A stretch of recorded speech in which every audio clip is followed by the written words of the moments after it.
Mapapahi. Mapapahi rin naman.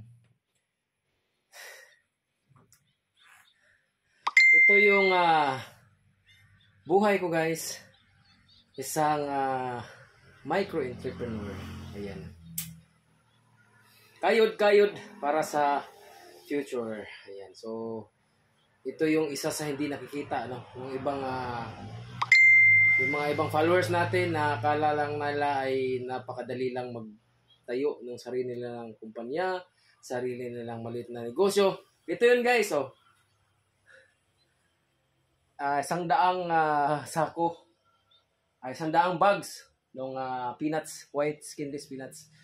At ako lang mag-isa. Ayan. So, hindi ko na kailangang magpatulong dahil may mga trabaho yung ibang mga kasamahan ko sa trabaho. Kaya andun sila sa bakery.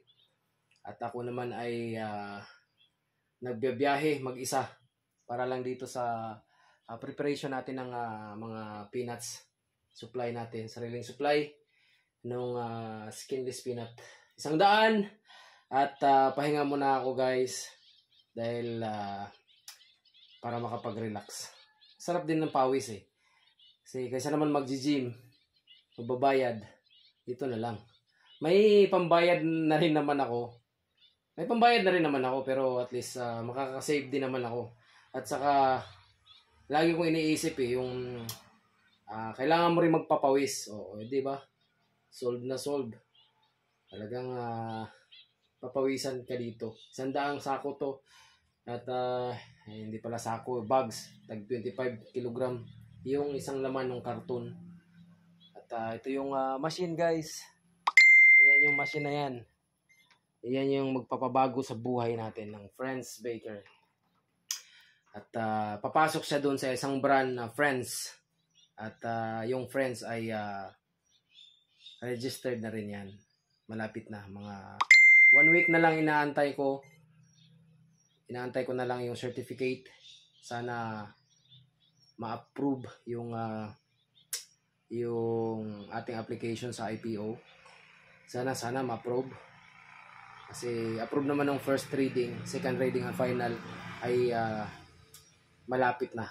30 days kasi yung pagitan nun bago lalabas kung approve or ma-disapprove yung brand na pinapa-IPO natin.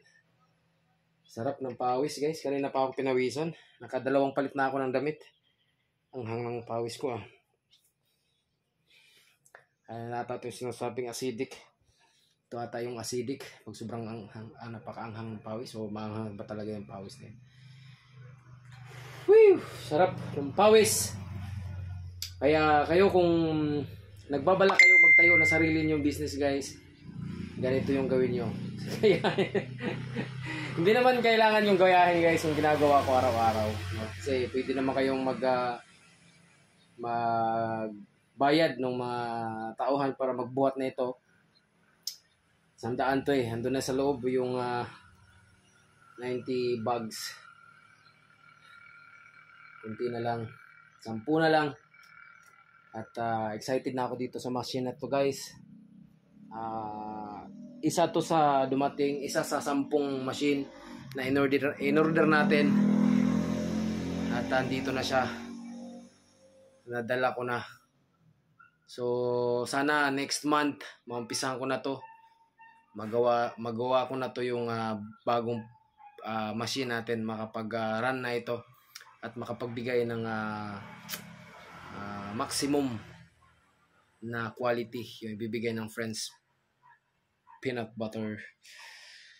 Uy! Kung nag-aaksaya lang ng panahon, guys. Bye-bye!